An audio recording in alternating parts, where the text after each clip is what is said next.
ఆదికాండంలోనే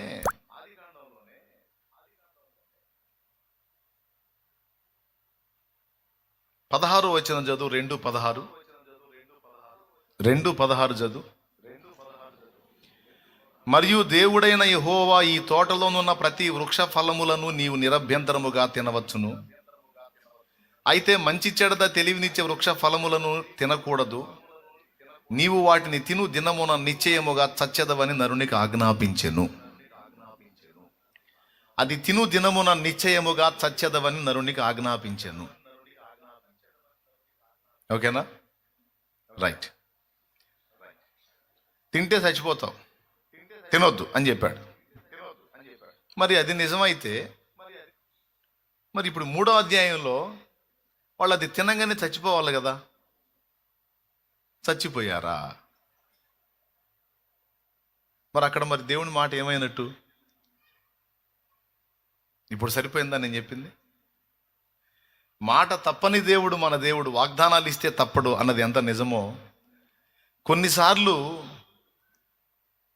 మన మీదున్న ప్రేమను బట్టి, మన మీదున్న కృపను బట్టి, మన మీదున్న దయను బట్టి తన మాటలను ఆయనే రద్దు చేసుకునే ఘట్టం కూడా ఒకటి కాదు, బైబిల్లో అనేక ఘట్టాలు ఉన్నాయి. పాత నిబంధన నియమించింది ఎవరు? పాత నిబంధన నియమించింది ఎవరు? పెద్దగా చెప్పండి.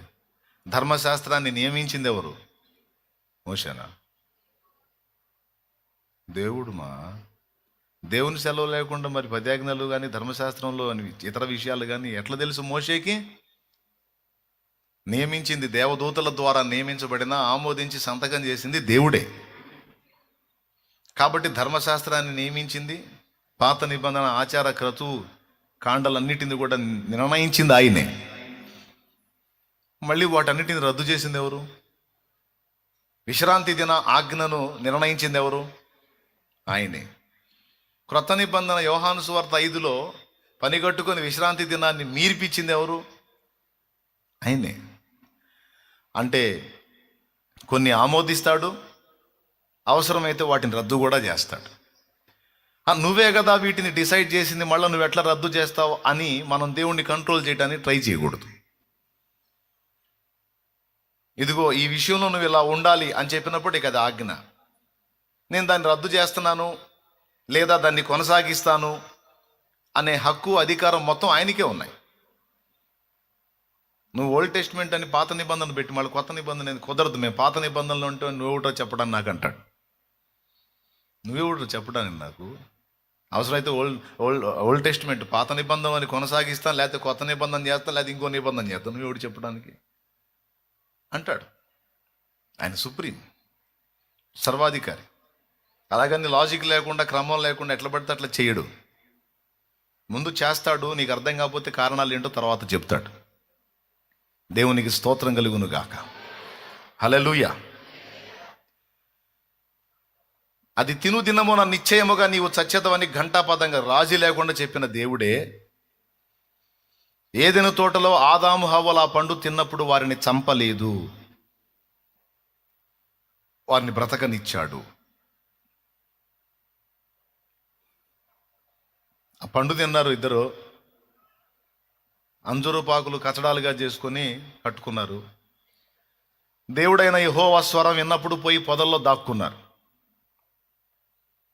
పొదల్లో దాక్కున్నప్పుడు ఈయన వచ్చి కేకేశాడు, ఆదామా నీవెక్కడా అని. తోటలో నీ స్వరము విని ఉన్నప్పుడు నేను దిగంబరిగా ఉంటిని గనుక నేను భయపడి దాగుకొంటిని అని చెప్పాడు. అప్పుడు ఈయనంటాడు, నీవు దిగంబరివని నీకు చెప్పినోడు ఎవరు? సరే దిగంబరి అయితే అయ్యావు, దాక్కోమని నీకు చెప్పినోడు ఎవరు? రోజు నా ముందుకి నువ్వు ఎలా ఉన్నావు అలా వచ్చేస్తావు. ఈరోజు దిగంబరిని నేను ఇలా ఉన్నాను అలా ఉన్నానని నువ్వు చెప్తున్నావు కదా, ఈ సంగతి నీకు చెప్పింది ఎవరు? నేను తినవద్దని నీకు ఆజ్ఞాపించిన ఫలమును తింటివా అడిగాడు. తిన్నాను, కానీ నా అంతట నేను తినలేదు, నాతో ఉండుటకు నీవు నాకు ఇచ్చిన ఈ స్త్రీ తీసుకొచ్చి నాకు ఇచ్చింది నేను తిన్నాను, కేసు ఆమెది నాది కాదన్నాడు. సరే ఏమమ్మా హవ్వా, ఎందుకు చేశావు ఈ పని?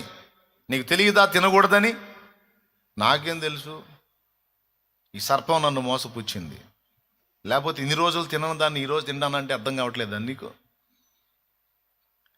కనీసం తేడా పడ్డావు నాయనా, క్షమించు అని కూడా అడగట్లే అక్కడ.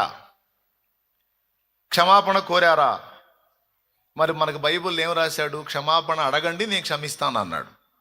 అడిగితే క్షమిస్తాను అన్నాడు, అడగకపోతే క్షమాపణ ఉండదు. మరి వీళ్ళు క్షమాపణ కూడా అడగలా.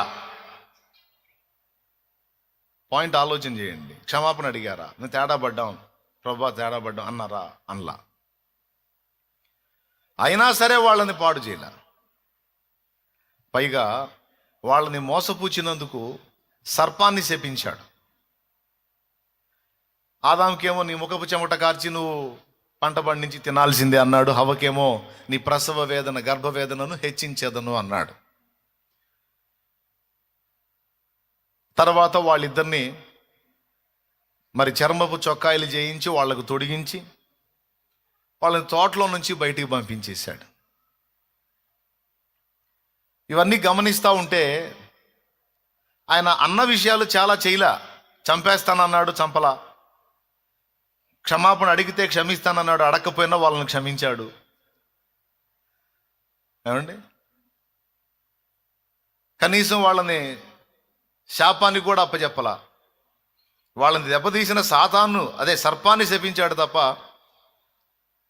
వాళ్ళకైతే జస్ట్ కొంచెం కష్టము, శ్రమ కొంచెం పెంచాడు తప్ప శాపగ్రస్తులకైతే వాళ్ళని వదిలేయలా.